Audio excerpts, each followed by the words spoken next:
Um, Ladies and gentlemen, RosterWatch Nation, welcome back to the epic RosterWatch Podcast, brought to you by RosterWatch.com.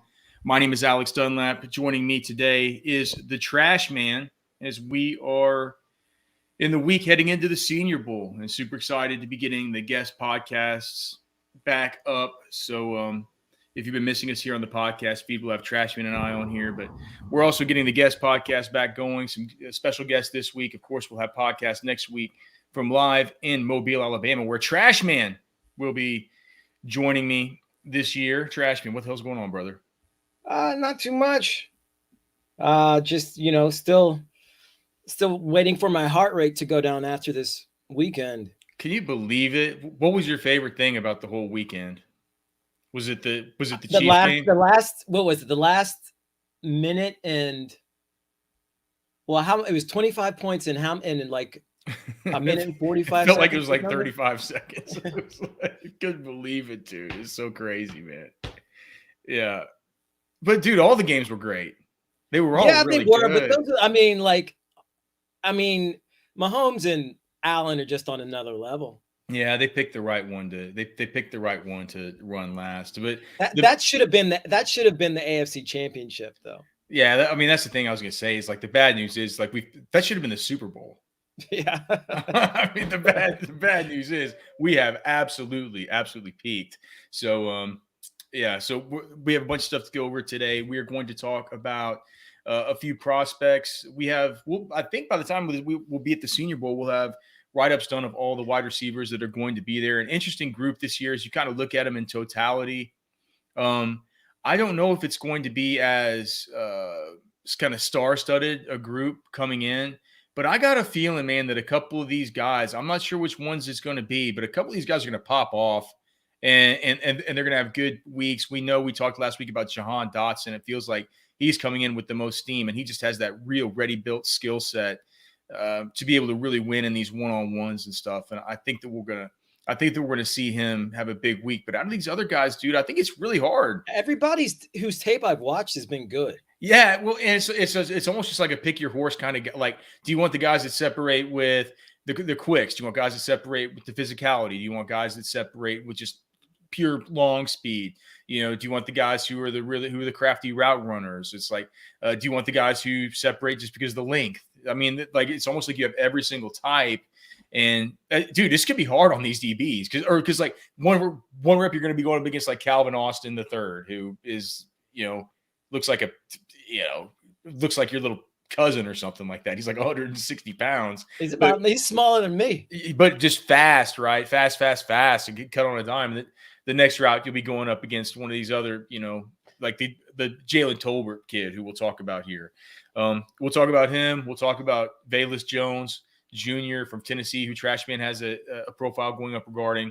We'll talk about Alec Pierce, the wide receiver out of Cincy, who Trashman has his, who I haven't watched yet, but I just kind of saw during the course of the year, so I have some thoughts on. I watched a little bit of Velus Jones, so we'll talk about him. We also have some dynasty stuff, some real problems that I have here, despite the fact that I had a lot to do with the initial list here on the Dynasty Rankings. As I look at them, there's just Trashman. There's some of this shit that just doesn't sit right with me. Some of this stuff just doesn't sit right. We need to get it fixed. We're going to go over all of it. So let's start out with some of these rookie profiles. Do you want to just start out with Alec Pierce, since I haven't watched him, and you can just kind of take that one, okay. kind of tell me your thoughts. I'm going to just get on, see if I can get on some of, just throw on some of his stuff here in the background and kind of watch it as you're talking about him. But what do you got on Alec Pierce? Alec Pierce, 6'3", good size, 213 pounds, but is projected to run like in the mid 4.4s, 40. Good in contested catches. Not so much after the catch, not really a run after the catch guy. Kind of oftentimes he'll fall down after the catch, or he doesn't really have a lot of ball skills. But everything up until he gets the ball is pretty solid. Really good body control, quick feet out of his breaks and off the line. He tracks the ball well in the air. And he's got good range. I think maybe that's why he falls a lot of the time. He's catching balls that, otherwise, that he's the only one that can get to. And so maybe that's why he's falling down. But yeah, there just isn't a lot of run after the catch with this guy. Do you know what he looks like to me just on first glance? He kind of looks like Allen Lazard. Who's your comp for him? Just at first glance, he kind of reminds me of him. You're right. He's a catch and fall down Allen Lazard. It was Eric Decker. Oh, I kind of like that. Definitely one of the. It's one of those, man. It's kind of like I couldn't. I mean, Adam Thielen was the comp that I originally had for Cooper Kupp, but I decided I couldn't do that, so I had to make him a Cooper Kupp. I think Cooper Kupp is more like Adam Thielen than an Alec Pierce is. Oh no! I was just saying, it's like the white guy. You compare the white guy to the white guy, right? But I think that a good. I mean, I don't know that there's anybody. And if you're talking about white guys, I don't know if there's anybody in the league right now that's quite like Alec Pierce. He can go up and get it for sure. He has a real. His build though. It's not. He's tall and he's long. But his build is a little bit skinnier than you would think for a dude that weighs 213. I mean, I guess when you're that tall, it's we'll talk about Tolbert here in a little while. He's tall. He's a lot more skinny and angular than Alec Pierce. But dude, Alec Pierce can go up. He can go up and get the damn ball, man. He can go up and get. I mean, does he remind you? I think he's going to test really well at the combine. Does he remind you at all of Denzel Mims? No, not at all. I mean, Denzel Mims was arguably my favorite receiver in that draft. So it's Alec Pierce isn't your favorite receiver in this draft? No, I mean, if he had more run after the catch, maybe. It's just like he just doesn't do much after the catch. He doesn't have. I don't know that he has the ball skills. Mike Evans, they always said for the longest time, never did much after the catch. It didn't make. That's true, but it was in the end zone most of the time. I feel like. Yeah. Alec Pierce. I feel like Mike Evans has at least a couple inches on Pierce. Alec Pierce also just was the beneficiary of of course, just really, really good quarterback play this year at Cincinnati. Yeah. I mean, I think he can get. He's getting like. Dude, I'm watching him in this game versus SMU. Did you watch the SMU game? He can get open in all kinds of ways, Trash Man. He can get open over in the middle. He can get open down the sidelines. He can get open on these. I just watched the dig. He doesn't seem to have the trouble separating. Yeah. For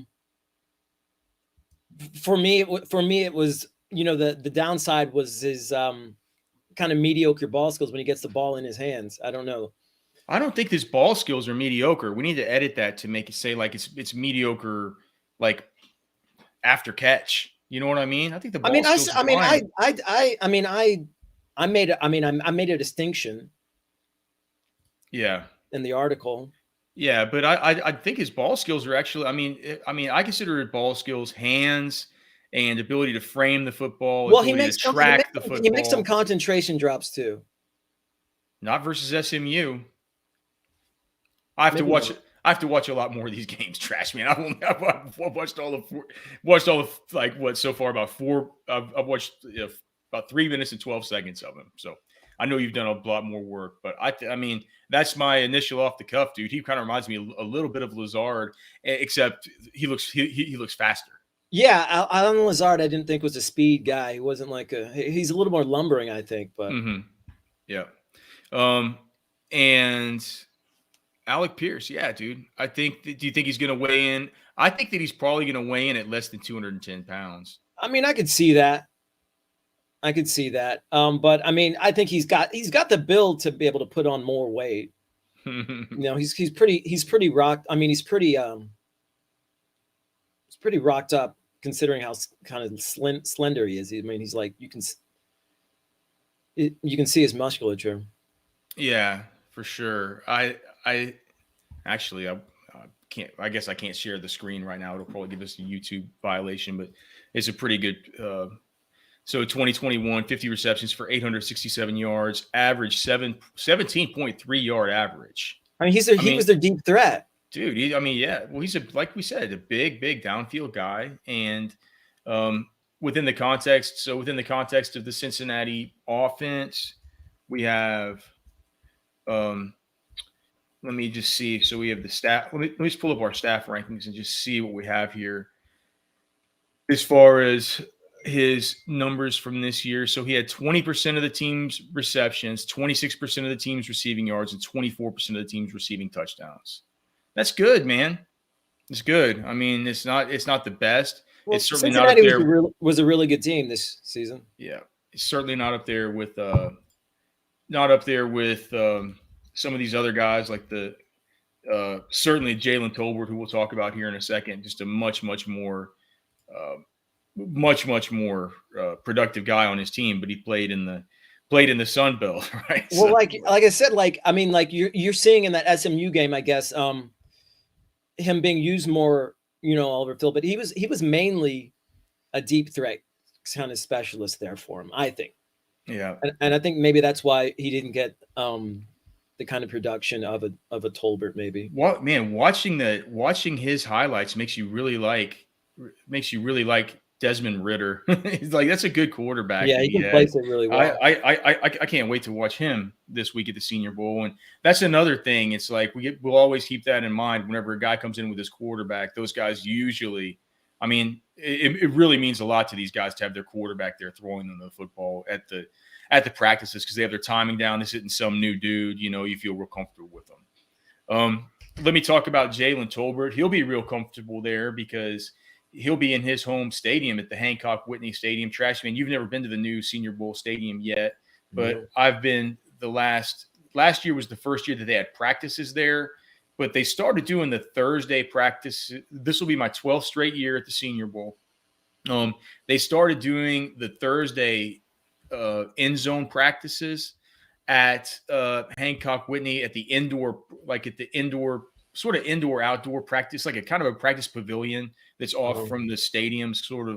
It's kind of indoor, but it's open air on the sides. And they started doing it there probably 4 years ago, but now it's in the stadium over there. And so you'll get to check it out. But certainly Jalen Tolbert, he'll be used to it. Let me get my notes here pulled up because he's from there at South Alabama, and he was just he was a absolute superstar. He was the Sun Belt. He was the Sun Belt Offensive Player of the Year this last year. 6'3", 190 pounds. He says that he runs in the 4.4s. So I've projected his 40 time at a 4.49, just because I think when these guys say 4.4s, I mean I kind of believe him. I kind of believe him, but I think. I think that did you get to watch any of Jalen Tolbert? Did you think he has 4.4 speed? It's hard to tell on screen, but I mean, just these skinnier guys, it's hard to tell sometimes. But I mean, I wouldn't put it past him. His production speaks for itself. If he doesn't have 4.4 speed, then he's quick. And he's playing against real slow idiots if he's not 4.4 because I mean, he's even skinnier than Pierce by 25 pounds almost. Oh yeah. So I mean, he's listed as 6'3", 190. Like I said, 2021 Sun Belt Offensive Player of the Year. What the immediate thing that stuck out? I mean, he's a little bit like Pierce because like what I like most about him is just his length, his tracking ability, just his my ball mentality, going up to get the football. He was a big time statistical producer. His speed, if you notice, his speed is good enough to outrun good SEC pursuit angles. I mean, watch the Tennessee game. I linked it on his profile over at RosterWatch. I mean, in that Tennessee game, he went, 7 for 143 and a touchdown. That was versus good SEC level competition. I worried about his hands being inconsistent. If you watch enough of these games, his hands aren't very good, at least not very trustworthy. But then, man, he's got these plays where he just puts one hand out and he just throws it up in the air. He catches the ball with one hand on some kind of – do you remember Brian Quick that year? Yeah. Do you remember Brian Quick from App State would just throw one hand up and catch a ball like back here? And he'd be like, how did he do it? And then the next one, he hit him right in the hands and it would just bounce right off. You wonder how the hell – maybe he's one of those players who is thinking about what they're about to do before the ball gets to him. Yeah, so he flashes elite ball skills. It's just not consistent. He had a relatively late breakout age. He's going to be 23 this year. I think he broke out either depending on either late age 20 he broke out. So 21-year-old breakout age. So a little bit older than you'd like to see, but he's a tall, angular, slender receiver who can really go up and get it, and can go up and get it with big hands, long length, creative after catch. I mean, it's hard to have breakout seasons at his school, Yeah. I mean, but I get it, but I mean, all you need to do to have a breakout, what we say is 20% of the teams, 20% of the team's receiving yards and 20% of the team's touchdowns. That's how breakout age is generally computed. Some people take the average of both of those and see if the average is 20%. But look, I think that he reminded me so much of Josh Reynolds because he just looks like him. He's got that tall, angular, slender build, but I don't think Reynolds is as fast. He's got that wide. Well, Reynolds was pretty quick. I'll have to look it up, but Reynolds was pretty quick. And the other thing is, Jalen Tolbert. Whenever you just think about it from a perspective of, all right, who's one of these tall, kind of angular, skinny dudes who can really just kind of go up and get it, and who's wiry enough to just take the ball, just pluck the ball away from DBs.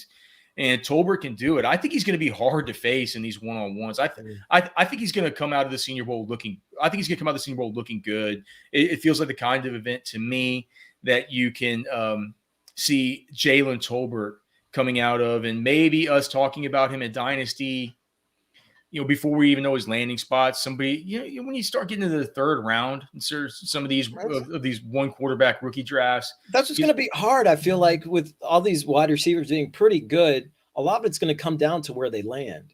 Well, we're going to have to do a lot on the evaluation side before then, because that's our job. So Josh Reynolds ran a 4.52. I think that's about what Jalen Tolbert will run. Maybe he'll run faster. I think he'll run faster. He'll run in the 4.4s, but it's still a great comp. It's one of the comps that I like most.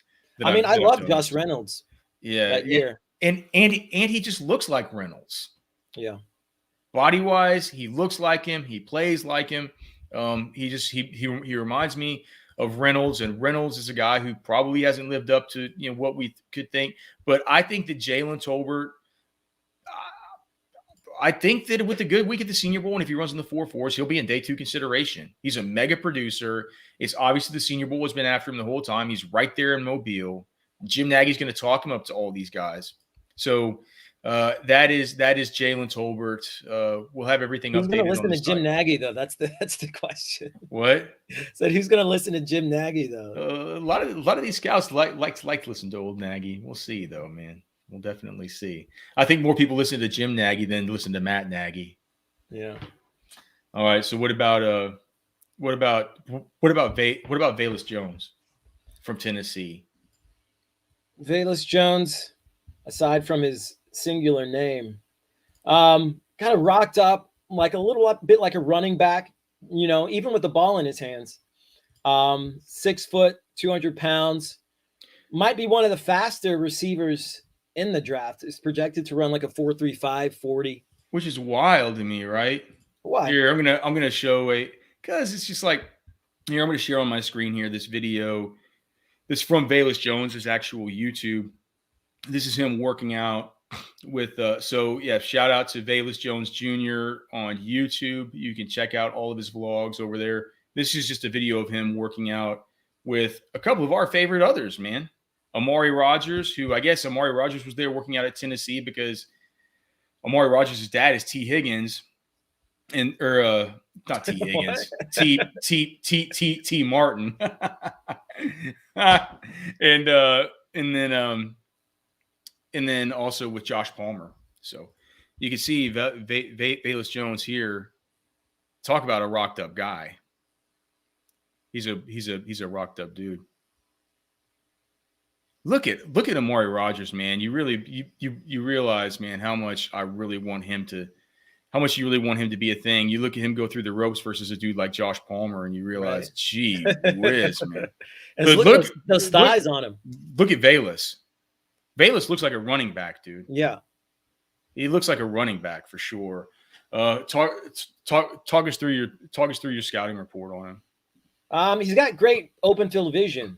I think that's a good comparison to a running back for him, because like he's able to, when he's on the field, has a ball in his hand, he's able to call out his blocks. He really sees the field in its entirety. He's got elite change of direction skills, change the direction on a dime. And he uses that in his route running too. He's a really savvy route runner. He gets to top speed very quickly.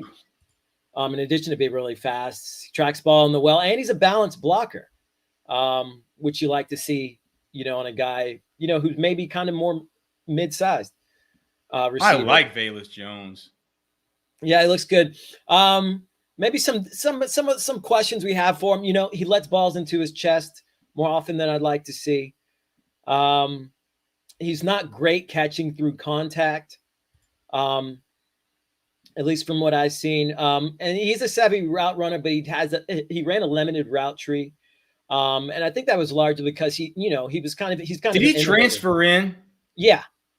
And he's kind of an innovator with the ball in his hands. And we only really saw 1 year solid production from him. And that's, in part because of the transfer situation. From USC? Yeah. Dude, he's got he's fun to watch on field. If you watch his tape, his game, he's a lot of fun to watch, a lot of a joy and aggression when he plays. He's got that dog in him. And you think he's going to run 4.3? I mean, that's what everything that I've researched on, that it seems to say that's what he like ran in high school, and like that's close to what he'll run here. I say he's one of the fastest receivers potentially in the draft. So I wouldn't be surprised if he's somewhere in the 4.3s. People talk about this Senior Bowl group of wide receivers as if it's kind of like a second-rate group. This isn't, man. These guys can win in all kinds of different ways. I was editing your stuff on Dontario Drummond earlier too. Dontario Drummond, right? The Ole Miss number 11. I was watching some of his, I love that guy. Yeah, like I was telling you earlier, I mean, there hasn't really been anyone that I'm low on going into the Senior Bowl. It's just crazy, man. It's wild. Yeah, I like Velus Jones. Do you think that he has the opportunity to vault himself to day 2 consideration? Yeah, I mean, I think if he runs in the 4.3s, oh, it's over then. Yeah, of course he'll be day 2. Okay. All right. Well, very good. You can find those profiles over at RosterWatch. Yeah, the comparison I was going to made on him was like a Devin Duvernay / and Brandon Ayuk. He's got kind of run after the catch skills like Brandon Ayuk. He's an innovator with the ball in his hands. But like Devin Duvernay, he's much faster than you'd ever think he was, and he's a little bit more stout. He's got that undercover stoutness to him. Yeah, I like the Duvernay thing. I mean, the Ayuk was mainly for like the improvisational skills with the ball in his hands. It's funny because we were just watching the video there of him working out with Amari Rodgers, and Amari Rodgers is a little bit of a Devin Duvernay type himself, but he's a little bit bigger. Velus Jones doesn't look like Amari Rodgers. No, he's a different looking specimen than him. I think Rodgers a lot of thigh, a lot of butt. Mm-hmm. Velus is more of that kind of V-shaped body. Really, really kind of a little bit more statuesque than just Rodgers. Yeah, Rodgers, who's just like a kind of like a big barrel, It's like Duvernay's kind of that same way. All right, let's just talk quickly about some of these dynasty rankings, because I was just thinking, Trashman. I mean, these are up for our pro members. It's the RosterWatch Dynasty Top 250. And I was just looking at it, and I haven't done any startup drafts just yet to start January. But I was just thinking, if I'm in a startup draft, I'm looking at the very top of this thing. I mean, just at the very top, can you give me the – okay, so Nadja Harris was born in 1998. So during the 2020 season, he's going to be 24. I understand why Jonathan Taylor needs to be, number one for sure. After Jonathan Taylor, I just don't care. I'm going to pick Jamar Chase, and that's just how it goes. I want Justin Jefferson before I even start considering these guys, because after that, the next guys we start to want to consider running back are Najee Harris, DeAndre Swift, and Javonte Williams. And man, on our text chain with Byron, when I just started kind of thinking about this and talking about it in my own head, we've talked about it before, but with Najee, you said that you kind of just take the bird in hand with him because you know already what he is and everything like that. But no more Big Ben. Who knows what the hell the Steelers are going to do at quarterback. The offensive line during Najee's rookie contract is not going to be able to get fixed to where it's going to be a great offensive line. Now, with Najee, the good part about that is it doesn't necessarily matter that much, considering the fact that, he could just be used as a dude who can just dump the football. You can just dump the football off to. But how do we know the next quarterback is going to be somebody as good as Ben as doing that? I just think, I look at this thing with Javonte Williams. There's no way that Melvin Gordon is going to be coming back. No way. Right? No way? How could they pay Melvin Gordon? They're going to get a good coach in there. Like, do you think Patton's going to pay Melvin Gordon? Are you kidding? They're not. He's not coming back. That's why you drafted Javonte. That's why you drafted Javonte Williams. The quarterback's going to be better. The whole offense is going to be better. The offensive line is going to be healthier. The offensive line. We're assuming the quarterback's going to be better. Oh, how could it not be, trash man? You think they could screw something up that bad? The Broncos outside of the Packers, the odds-on favorites to land Aaron Rodgers. What if that happens? I mean, well, if that happens, well, yeah, that's an improvement, but that's. Jeez, I mean, with that being that's an improvement. What? Yeah. What? Yeah, yes, it's an improvement. I mean, I just look with DeAndre. I mean, Swift, but they could draft. I mean, they could draft another Zach Wilson or. They're not gonna or Sam Darnold. I don't know that it's a given that it's going to be a better situation. Well, we still have to do all our work on these rookie quarterbacks. We're gonna get a great start next week at the Senior Bowl again. If you're watching this on YouTube, please subscribe on the RosterWatch Podcast to be able to get all that content. We're starting to crank it out again at a very high level as we get into our part of the season here. And that starts in earnest, like literally right now, as far as this week coming into next week. We have a lot of great content for you, a lot of cool stuff planned. But I don't know. I don't know if there's going to be – I don't think so far that this is going to be a class – wherever there's going to be a round one quarterback that really, I mean, a couple of these guys are going to have to emerge as guys who teams sell themselves on, but I don't think it's going to be a situation where the Broncos sell themselves on one of these 6 or 7 quarterbacks is the one that's the franchise saver who's going to come in and start immediately. I can't see that. I don't know how it's going to happen through the course of this deal. There's always one guy that comes out of the Senior Bowl who all of a sudden now he's a potential top 5 pick or something like that maybe the Broncos could be interested in trading up for. I don't know. But I don't see it. And I also don't think I can see them going to another retread like Teddy Bridgewater.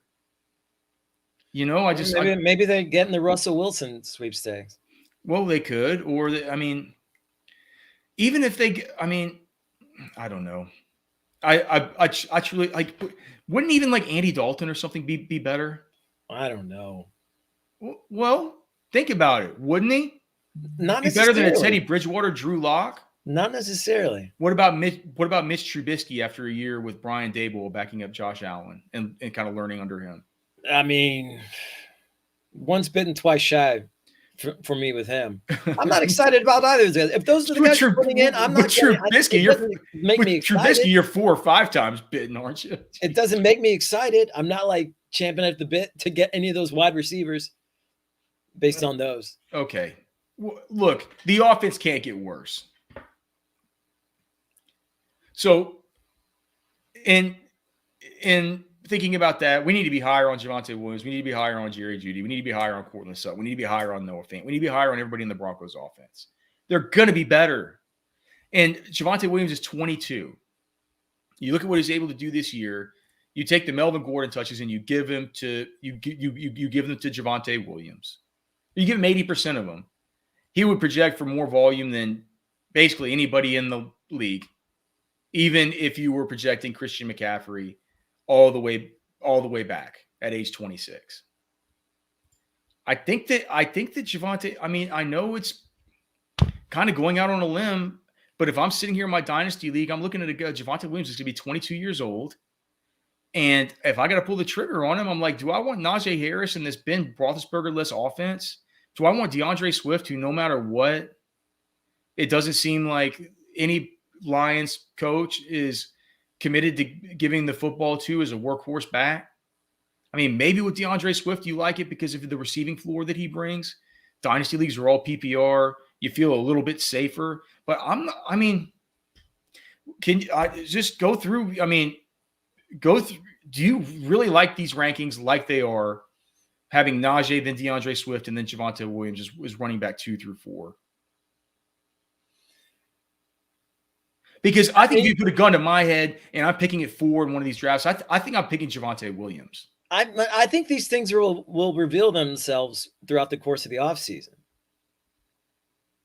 You know, I think as with the information we have right now, it's hard for me to do that. But I mean, I think it's going to, the information will reveal itself throughout the course of the offseason. For right now, you're not comfortable budging it. I mean, here's the thing. Here's the thing that we need to say. Those guys are in a tier for sure. They're in a tier. That's a tier. It's not like there's one of them that's way ahead of the other. Like, that's a tier, right? You should feel comfortable with saying, like, man, if you take one side of that narrative that I just laid out and you believe it or you don't believe it, I think it's fine to have those guys in different orders. I think, and here's the other thing. Byron says that Cam Akers needs to be in that tier. I'm not I was sure about it until that second fumble in the Rams game. I was like, Byron during that game is like, Cam Akers needs to be up, because here's the thing. Cam Akers is back and he's healthy. And the Rams don't give a shit about any other runners. And I could pull it up, but I don't think Daryl Henderson needs to be back next year. I know that Sony Michel doesn't need to be back next year. Let me look at Daryl Henderson's contract. I feel like Henderson will probably be back. Well, let me look at his contract. Why? Why? They've never shown that they can trust him. He's a good, if nothing else, he's a good complimentary back. He's a good third down back. Let's see. That to me is his niche. Okay, so they do have him under contract for one more year. He's a $1.3 million cap hit. Only 272 of it dead. They could get rid of him. It's not. They're probably not going to. I don't think they will. We've talked about how they need to save money. I'm not sure you're going to be able to get somebody better than him for what, 1.1 million on a 1-year deal. Sony, how much did they pay Sony this year? Let's see. I don't know. I think wouldn't they rather bring back Sony than bring back Daryl Henderson? I mean, I feel like Sony's redundant to Cam Akers. So let's see here. This year he got 1.2 million from the Patriots. I'm not sure what part of that the Rams took on. So it doesn't matter. Sony Michel will be completely off the books. I mean, I'm not sure that Cam Akers belongs way, way up there with those guys that we just talked about based on it. But shouldn't he belong above a 27-year-old Dalvin Cook and a 26-year-old Nick Chubb, who's always going to have Kareem Hunt to worry about from now on? I don't know. I feel like I haven't seen enough from Cam Akers to know that. You haven't? If I'm being completely honest, no. Well, but I mean, Cam Akers showed us towards the end of the end of the year last year what he was able to do. He looked like a top 5 Trashman. He looked like a top 5 back in football. In the 2020 a top 5 back who's injury prone. Injury prone. He's had one injury. I mean, he hasn't been in the league that long. Well, but he's Trashman. He's going to be 23 years old next year. He wasn't that injury prone at Florida whenever he was running behind Florida State, when he was running behind one. I can close my eyes and think about that offensive line. Because Trashman. He didn't play a lot. He hasn't played a lot yet. Okay, whenever he first started getting volume in week 13 the week 13 of 2020, here were his games. Before this, he didn't get more than 14 rushing attempts in a game until week 13. Whenever everybody was hurt. Okay, his PPR scores from week 13 through the divisional playoff round last year, and you forget it because it wasn't during regular fantasy football season. 16.4, 21.4. 7.2, 12.6, 25.6, 16.6. This season, whenever he was in there, I mean, in the wild card and the divisional round, he had 19 opportunities and 27 opportunities. He was averaging 23 opportunities per game in the games where they had him back, and they had a healthy Sony Michel. I'm not disputing that he gets touches when he's healthy. I'm just saying he hasn't been that healthy, and so that I don't have a very large sample size from him. Trashman, you're telling me that you would rather have a 27-year-old Dalvin Cook who is injury prone, who knows what the new coaching staff's going to be, who knows how long Kirk Cousins is going to be there. The offensive line stinks. I don't know about him necessarily. Nick Chubb, I lean. That's a harder decision for me. Okay. So look, let's get Cam Akers at least ahead of Dalvin, and then we can have the Cam Akers, Nick Chubb, discussion. But let's just definitely get that done. And here's my only other thing. Deebo Samuel, I just think is too low. He's shown so far that he's only 26 years old. It's gonna be tough to see, man, what happens with Davante Adams. If he's not connected at 30 years old with Aaron Rodgers, how can we reasonably have Davante Adams ranked higher than Deebo Samuel? That's true. So you finally agree. Yeah. We finally found something that we can agree on.